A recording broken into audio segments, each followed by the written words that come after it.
Gnome Life, written by Wil Huygen and illustrated by Rien Portvilliers. Narrated by Fairy Princess Lolly. The severe cold lingers as winter refuses to give way. A thick layer of snow covers everything, and the pond in the forest has frozen solid.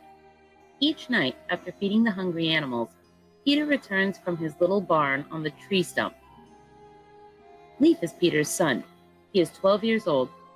He has a nice pile of freshly made snowballs at his side. When Peter returns, Leaf throws them at him. He strikes his father's right ear with one, making it turn a very deep red, but Peter does not mind. He just goes on his way, skiing on his handmade wooden cross-country skis. Another snowball whizzes by. "You'll have to aim better next time, my boy." Peter skis through the forest to see whether there are any animals in trouble who need his help.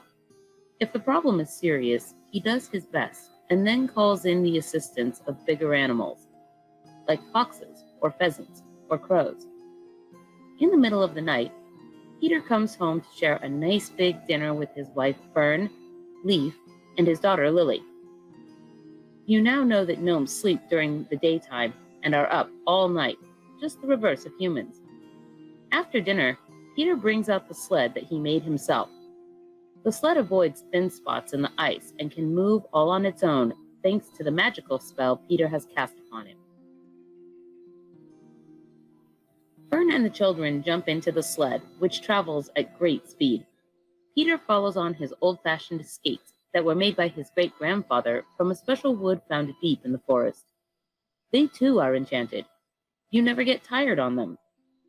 The family travels far into the forest, faster and faster. Sometimes they visit other gnome families. Other times they collect things like acorn caps, whittling wood, and special winter herbs and mosses. Fern and Lily are under a warm blanket that Fern has made from sheep's wool and rabbit hair. Fern has an easy method for collecting wool. She just walks up to a sheep and says, "Good day, my dear sheep. May I have a bit of your nice wool?" "Yes, yes, by all means," the sheep bleats in response. "Take as much as you like." "Thank you very much, dear sheep," Fern always says, or she visits a rabbit hole. "Knock, knock," she calls. "May I enter?" "Come in," the rabbits reply. Fern walks into the rabbit hole. It is very dark, but gnomes can see exceedingly well in the dark. The rabbits lounge comfortably in their warren, deep in the earth. There they have dug a nice home where it is always dry and warm. "May I have a bit of your fur?" Fern asks. "Oh yes, certainly," the rabbits reply. "Just pick it out of our coats." So Fur combs their fur with a tiny, fine-toothed comb, paying special attention to their soft, white bellies and tails. The rabbits roll over onto their backs and enjoy it. They giggle and laugh. The hairs that collect in the comb, Fern puts into a sack.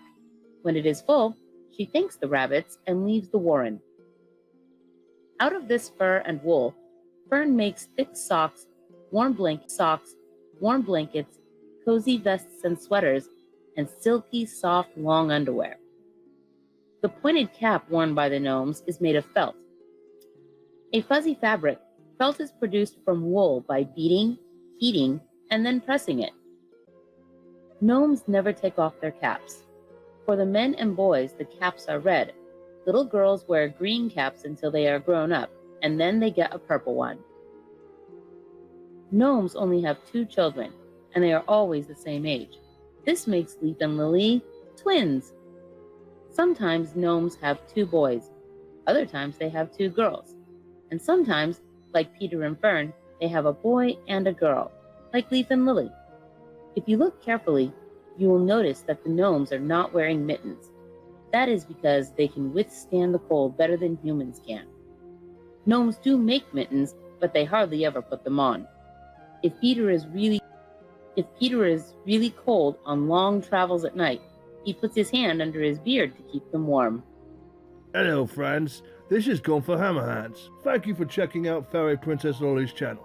If you enjoyed this video, please hit the like and subscribe button. Use your troll hammer to ring that little bell icon to get notifications when she posts future videos. And if you'd like to support these magical creations, fly over to our Patreon and join the Faery family. Safe travels!